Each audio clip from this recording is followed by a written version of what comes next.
Hello tacos, welcome back to virtual mode here as we are joining together in a bunch of fun discussion for our Talk-About It Friday. We have lots of fun discussion to get to today, so I'm going to jump right in with the questions and we're going to get started right away, so here we go.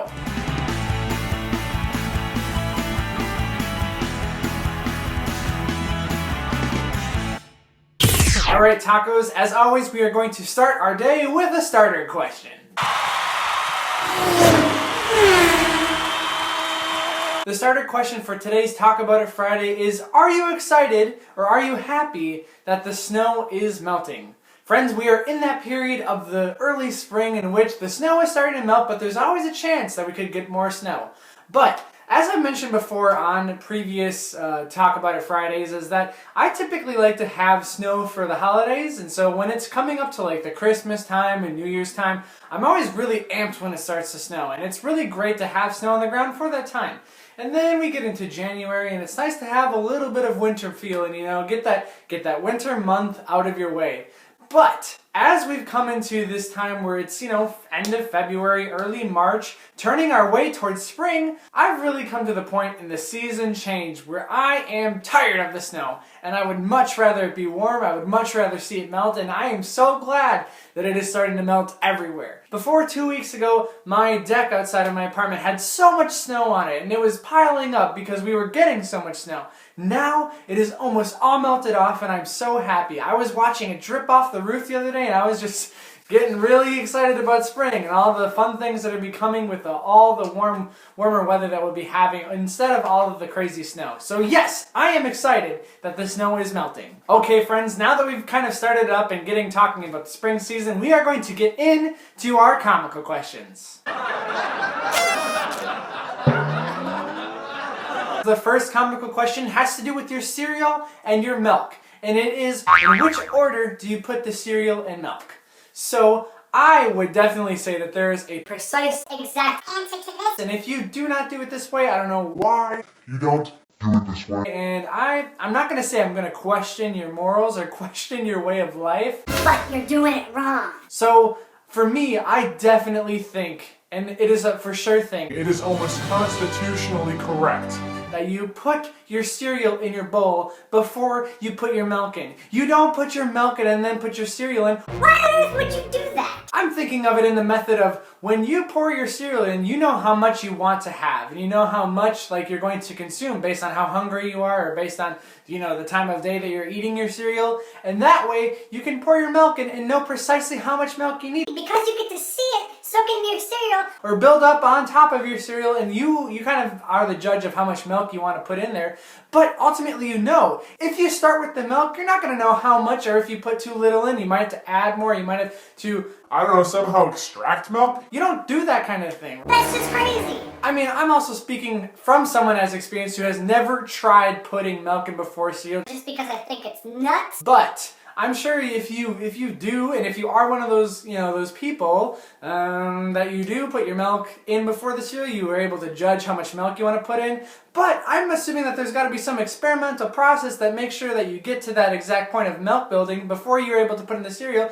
And it's a lot of work, and you're wasting milk doing that. So please be someone who just puts their milk in after they put in the cereal. That way you know how much milk you're going to use. Now friends, obviously I'm joking with my tone and all those things. If you are someone who does put your milk in before you cereal, I'd love to talk to you because it's an interesting difference in how I would go about my cereal and how you would go about your cereal. Now I'm not sure if those people are out there because to me they're kind of mythical. But if you are, hit me up and we'll have a conversation. The next question for our comical questions has to do with COVID-19 and all the things, and we're going to kind of make it a little comical today though. We're going to talk about birthdays, and we're going to talk about birthdays in the sense of birthday cakes surrounding COVID-19.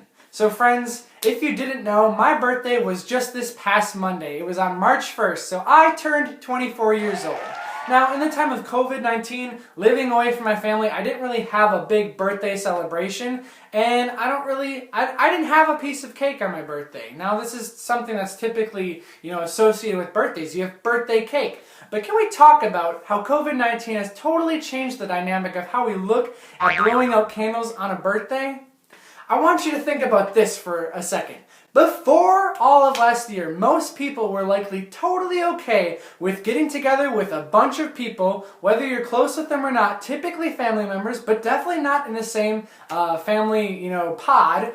And you get together with these people, you put candles on them, and you have the one person whose birthday is blow out the candles and put all of their germs and spit on the candles. And then guess what happens? You scoop out the piece of cake and everybody is dying to eat this piece of cake. How radical is that? When you think about where we're going to be when we come out of the pandemic, where we're going to be in life, and I'm sure some of you definitely have had birthdays where you've blown out candles and it's been just fine, but you've probably definitely had more thoughts about I'm eating a piece of cake that someone actively blew on that I was very excited about them doing that because it is their birthday. I know for me it's going to be an interesting experience when I go back to a birthday party or have something in my life where someone's blowing out candles.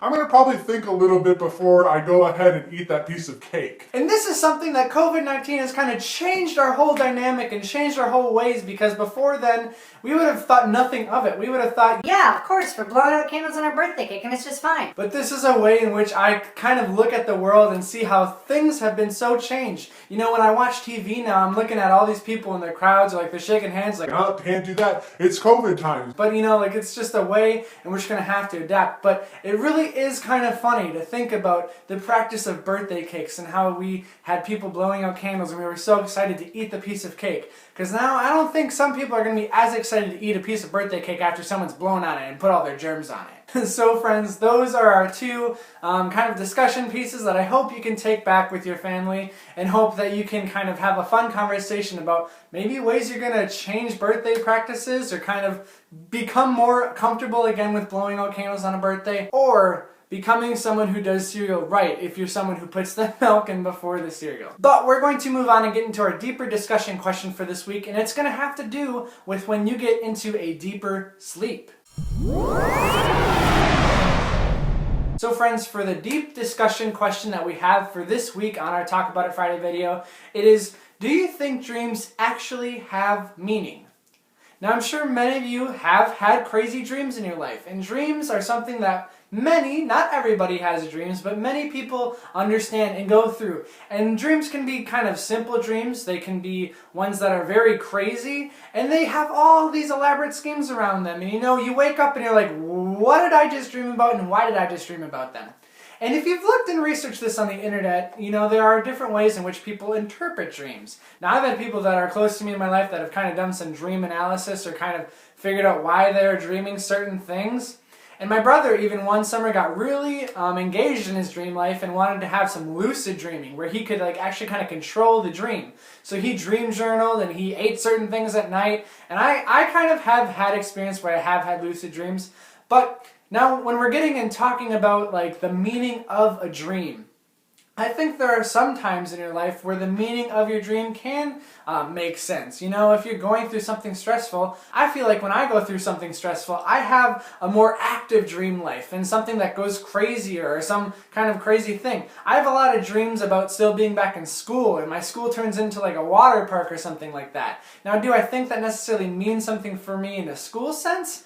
I don't think so. But I think that with the way I kind of interpret my dream life and if it can mean anything for me, I think of it as in the way of if I'm super stressed out, if I'm having a really difficult time throughout the week, I'm going to have a heightened dream life. I'm going to have crazy dreams. I'm going to wake up and kind of be like, whoa, what did I just dream that for? And I think it's something that I can use as a tool to kind of help me identify when I'm taking on stress. I kind of am someone who goes through a week or something like that, has a very stressful time and doesn't really give themselves a break and doesn't really give themselves time to identify, hey, you're stressed out, take a break, calm down, everything will be okay. But if I were to have some crazy dreams throughout the week and something that is just really radical happens in my dream life, I could maybe wake up and be like, whoa, that was crazy, but kind of take a step back and realize, oh, that's probably happening because I'm stressed. Now I know there are going to be places out there to receive information and people that are out there to receive information from that likely have more to identify within dreams about certain symbolisms. And I'm not saying that those people are wrong. They likely have a lot of information to provide for you, whether, based on the situations in which you're dreaming. But as for myself, I kind of don't want to get too much into my dream life. I don't want to, dig in too deep and kind of feel like, well, this is telling me something I should do. But I kind of use it more as like the soft indicator of, yeah, I'm taking on a lot of things right now. Or, yeah, I'm feeling pretty good about my life right now. Or like, you know, like just identifying that level of stress.